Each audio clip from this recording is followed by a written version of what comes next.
ಬರ್ತೀನಿ ಸರ್, ಹಿಂಗೆ ಹಾಸ್ಪಿಟ್ಲ್ ಏ ಬರೋದೇನು ಬಾ, ನಿಮ್ಮಮ್ಮನ ನಿನ್ ತಂಗಿನ ಬಿಡು, ಅಷ್ಟೊತ್ತಿಗೆ ಬರೋವರೆಗೂ ನಾವು. SP ಸಾಹೇಬ್ರ ಆದೇಶದ ಮೇರೆಗೆ ಕೇವಲ 24 ಗಂಟೆಲಿ ಹಿಡಿದಿದ್ದು ನಿಜಕ್ಕೂ ಖುಷಿ ಕೊಡುವಂಥ ವಿಷಯ.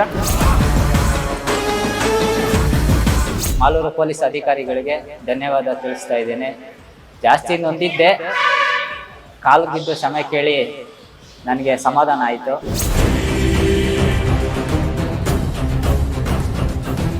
ಸುದ್ದಿ 5 ಮತ್ತು ಕೆಲವೊಂದು ಪತ್ರಿಕೆಗಳಲ್ಲಿ ದೊಡ್ಡ ಮಟ್ಟದ ಸುದ್ದಿ ಆಗಿತ್ತು. ಇವತ್ತು ಸುದ್ದಿ ಆಗಿದ್ದಕ್ಕೆ ನಮಗೆ ಪ್ರತಿಫಲ ಸಿಕ್ಕಿದೆ ಅಂತ ಭಾವಿಸಿದ್ದೀನಿ. ಸುದ್ದಿ 5 ಕನ್ನಡ ಚಾನಲ್ಗೆ ಧನ್ಯವಾದಗಳು. ಇತ್ತೀಚೆಗಷ್ಟೇ ಬಜಾಜ್ ಫೈನಾನ್ಸ್ ಸಿಬ್ಬಂದಿ ಗ್ರಾಹಕನಿಗೆ ಕಾಲ್ ಮಾಡಿ ನಾನು ಪೊಲೀಸ್ ಅಂತ ಹೇಳಿ ಗ್ರಾಹಕನನ್ನ ಕೆಟ್ಟ ಪದಗಳಿಂದ ನಿಂದಿಸಿದ ಘಟನೆ ನಮ್ಮ ಸುದ್ದಿ 5 ಕನ್ನಡ ಚಾನೆಲ್ನಲ್ಲಿ ವರದಿಯಾಗಿತ್ತು. ಈ ಸಂಬಂಧ ಆ ಯುವಕ ಮಾಲೂರು ಪೊಲೀಸ್ ಠಾಣೆಯಲ್ಲಿ ಪ್ರಕರಣವನ್ನ ದಾಖಲಿಸಿದ್ರು. ಇದರಿಂದ ಬೇಸತ್ತ ಆ ವ್ಯಕ್ತಿ ಜೈ ಕನ್ನಡ ರಕ್ಷಣಾ ವೇದಿಕೆಗೆ ಸಹಾಯ ಕೋರಿದ್ದ. ಅಲ್ಲದೆ ಮತ್ತೊಮ್ಮೆ ಠಾಣೆಯಲ್ಲಿ ದೂರು ದಾಖಲಿಸಿ ಈ ಬಾರಿ ನ್ಯಾಯ ಸಿಗದಿದ್ರೆ ಡಿಸಿ ಕಚೇರಿಯ ಮುಂದೆ ಆತ್ಮಹತ್ಯೆ ಮಾಡಿಕೊಳ್ಳುವುದಾಗಿ ನಮ್ಮ ವಾಹಿನಿಯ ಮುಂದೆ ಹೇಳಿಕೊಂಡಿದ್ದ.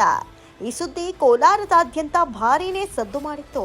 ಮಾಲೂರು ಪೊಲೀಸ್ ಠಾಣೆಗೆ ದೂರು ನೀಡಿದ 24 ಗಂಟೆಯಲ್ಲಿ ಬಜಾಜ್ ಫೈನಾನ್ಸ್ ಸಿಬ್ಬಂದಿಯನ್ನ ಬಂಧಿಸಿದ ಇನ್ಸ್ಪೆಕ್ಟರ್ ವಸಂತ್ ಕುಮಾರ್ ಅವರು ಕೋಲಾರ SP ನಿಖಿಲ್ ಅವರ ಮಾರ್ಗದರ್ಶನದೊಂದಿಗೆ ತಮ್ಮ ಸಿಬ್ಬಂದಿಯ ಜೊತೆ ಬಜಾಜ್ ಫೈನಾನ್ಸ್ ಆರೋಪಿಯನ್ನ ಬಂಧಿಸಿದ್ದಾರೆ.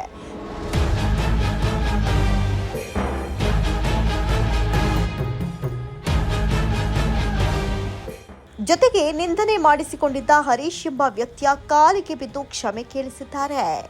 ಈ ಸಂದರ್ಭದಲ್ಲಿ ಜೈ ಕರ್ನಾಟಕ ರಕ್ಷಣಾ ವೇದಿಕೆಯವರು ಸಹ ಸ್ಥಳದಲ್ಲಿದ್ದರು. ನಮ್ಮ ಸುದ್ದಿ 5 ಕನ್ನಡದಲ್ಲಿ ಈ ಸುದ್ದಿ ವರದಿಯಾಗಿದ್ದರಿಂದ ಈ ವಿಚಾರ ಬಹಳ ಗಂಭೀರ ಸ್ವರೂಪವನ್ನ ಪಡೆದಿತ್ತು. ಇದನ್ನ ಸೂಕ್ಷ್ಮವಾಗಿ ಗಮನಿಸಿದ ಕೋಲಾರದ SP ನಿಖಿಲ್ ಕುಮಾರ್ ಹಾಗೂ ಇನ್ಸ್ಪೆಕ್ಟರ್ ವಸಂತ್ ಕುಮಾರ್ ಅವರು ಕಡೆಗೂ ಚುರುಕು ಕಾರ್ಯಾಚರಣೆಯನ್ನ ನಡೆಸಿ ಆ ವ್ಯಕ್ತಿಯನ್ನ ಬಂಧಿಸಿ ಹರೀಶ್ ಎಂಬುವವರಿಗೆ ನ್ಯಾಯವನ್ನ ಕೊಡಿಸಿದ್ದಾರೆ.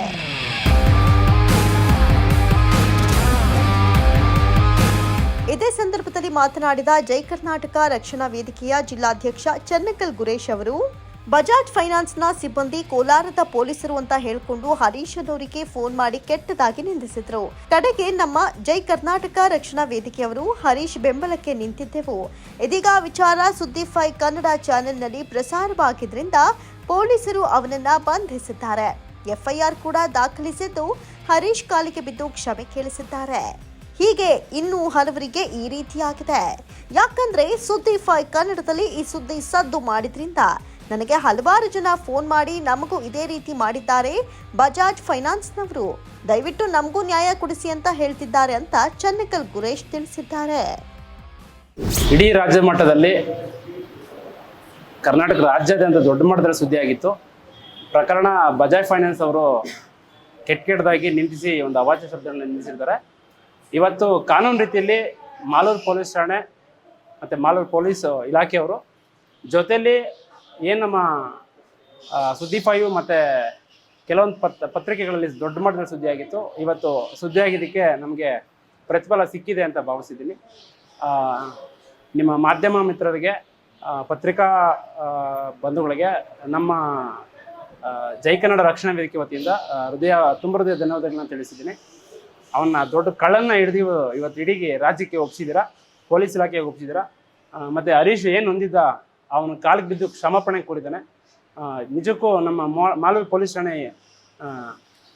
ಗ್ರೇಟ್ ಅಂತಲೇ ಹೇಳ್ಬೋದು. ಅವರಿಗೆ ಧನ್ಯವಾದಗಳನ್ನ ತಿಳಿಸೋದಕ್ಕೆ ಬಯಸ್ತೀನಿ. ನಂತರ ಮಾತನಾಡಿದ ನಿಂದನೆಗೆ ಒಳಗಾದಂಥ ವ್ಯಕ್ತಿ ಹರೀಶ್, ನನಗೆ ಬಜಾಜ್ ಫೈನಾನ್ಸ್ ಸಿಬ್ಬಂದಿ ಕೆಟ್ಟದಾಗಿ ನಿಂದಿಸಿದ್ರು. ಇದು ಸುದ್ದಿ 5 ಕನ್ನಡದಲ್ಲಿ ಬಂದಿತ್ತು. ಜೊತೆಗೆ ನಮ್ಮ ಜೈ ಕನ್ನಡ ರಕ್ಷಣಾ ವೇದಿಕೆಗೂ ದೂರು ನೀಡಿದ್ದೆ. ಇದೀಗ ಮಾಲೂರು ಪೊಲೀಸರು ಅವರನ್ನ ಅರೆಸ್ಟ್ ಮಾಡಿದ್ದಾರೆ. ಇನ್ಸ್ಪೆಕ್ಟರ್ ವಸಂತ್ ಕುಮಾರ್ ಅವರು ನನ್ನ ಕಾಲಿಗೆ ಬಿದ್ದು ಕ್ಷಮೆ ಕೇಳಿಸಿದ್ದಾರೆ. ಕಡೆಗೂ ನ್ಯಾಯ ಸಿಕ್ಕಿದೆ. ಇದಕ್ಕೆ ಕಾರಣರಾದ ಸುದ್ದಿ 5 ಕನ್ನಡ ಚಾನೆಲ್ನವರಿಗೂ, ಜೈ ಕರ್ನಾಟಕ ರಕ್ಷಣಾ ವೇದಿಕೆಯವರಿಗೂ, ಬೇರೆ ಪತ್ರಕರ್ತರಿಗೂ ಸಹ ಧನ್ಯವಾದಗಳನ್ನ ತಿಳಿಸ್ತೇನೆ ಎಂದರು. ಸುದ್ದಿ 5 ಕನ್ನಡ ಚಾನಲ್ಗೆ ಧನ್ಯವಾದಗಳು. ಸಂಪೂರ್ಣ ನ್ಯೂಸ್ ಚಾನಲ್ಗೆ ಧನ್ಯವಾದಗಳು. ಎಲ್ಲ ಪತ್ರಕರ್ತರಿಗೆ ಧನ್ಯವಾದಗಳು. ಪೊಲೀಸ್ ಇಲಾಖೆ ಪೊಲೀಸ್ ಇಲಾಖೆ ಎಲ್ಲರಿಗೂ ಧನ್ಯವಾದಗಳು. ರಕ್ಷಣಾ ವೇದಿಕೆ ಗುರೇಶು ಅವರ ತಂಡದವ್ರಿಗೂ ಧನ್ಯವಾದಗಳು.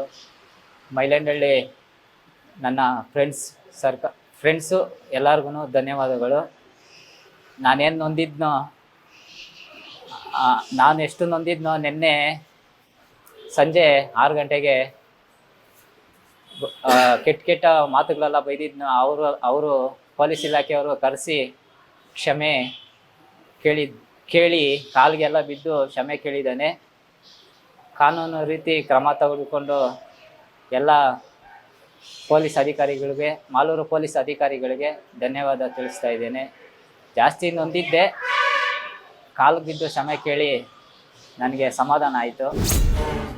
ಈ ಮೂಲಕ ಕಡೆಗೂ ಸುದ್ದಿ5 ಕನ್ನಡದ ವರದಿಯ ಇಂಪ್ಯಾಕ್ಟ್, ದೌರ್ಜನ್ಯಕ್ಕೊಳಗಾದ ಅಮಾಯಕ ವ್ಯಕ್ತಿಯೋರ್ವರಿಗೆ ನ್ಯಾಯ ಸಿಕ್ಕಿದೆ. ಇದು ಸುದ್ದಿ5 ಕನ್ನಡದ ಬಿಗ್ ಇಂಪ್ಯಾಕ್ಟ್. ದೌರ್ಜನ್ಯಕ್ಕೆ ಒಳಗಾದಂತಹ ಅಮಾಯಕ ವ್ಯಕ್ತಿಯೋರ್ವರಿಗೆ ನ್ಯಾಯ ಸಿಕ್ಕಿದೆ. ಇದರಿಂದ ಗ್ರಾಹಕರಿಗೆ ಕಿರುಕುಳ ನೀಡುವಂತಹ ಫೈನಾನ್ಸ್ ಸಿಬ್ಬಂದಿಗಳಿಗೆ ನೇರವಾದ ಎಚ್ಚರಿಕೆಯ ಸಂದೇಶವನ್ನ ರವಾನಿಸಲಾಗಿದೆ.